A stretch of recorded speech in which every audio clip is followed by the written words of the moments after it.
we've applied aspects of cinema verite, which is a very popular form of documentary style. And this has been used in a number of ways, just to show that sense of truth in our documentary and so that the information we provide to our viewers is seen as fact. This verisimilitude has been shown through the voice of God narrative style, which is shown for a voiceover. We opted for a male voiceover because a large amount of the club that we're working on's icons are also Southern males, and we felt that they would be able to relate to that kind of voice in a greater way. Another way we've used cinema verite is when considering whether to use indirect or direct mode of address. And in the end we decided to opt for indirect mode of address because we felt that we wanted to portray that sense of realism as opposed to a sense of personalisation that you do get with direct mode of address. So it was an interesting choice we had to make, but we decided that we wanted to take a more reflexive view in our documentary. Other ways that we develop conventions in our piece is through the use of micro and macro elements. Some of the micro elements we focus on are sound editing, and these have been used in two quite specific places.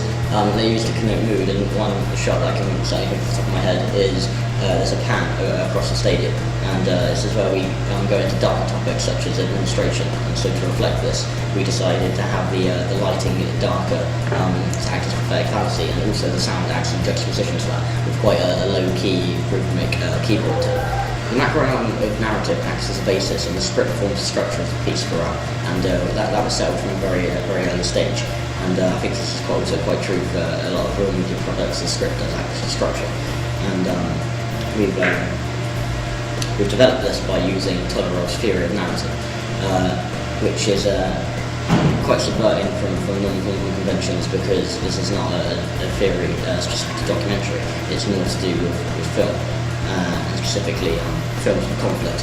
But thankfully, the club's true history has been a lot of conflict, and we've maintained the structure largely because Todorow's theory maintains the idea of the structure, with there being a disequilibrium when we went into administration, and a new equilibrium has been formed now as the club looks to push promotion to the championship.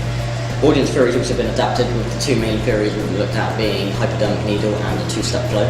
Hypodermic needle has been used in order to inject our own ideas into the documentary, and this is again quite reflexive, as we are also able to bring our fans and then for our viewers' bias. The other theory that's been looked at is a two-step flow, where we use interviews with experts, another convention of documentary, and these experts that we've chosen are club legend Steve Fletcher and Player of the Year of the 2011-2012 season, Mark Pugh. We've chosen these individuals because we feel that our target audience, which is fans of the club, would connect more and feel more attached to these type of characters and are more likely to respect what they're saying. We've also subverted from conventions, and one of the ways that we've done this is that we tend to use quite a lot of pictures and quite a lot of stills in our documentary, which is not typical. But mostly we wanted to create quite a ritualised and typical documentary, because we felt that we needed our viewers to believe the information that was coming across to them. We felt that if people didn't see our documentary as professional and come across well, then they wouldn't believe the information that was coming across to them, and that wasn't something that we wanted to happen.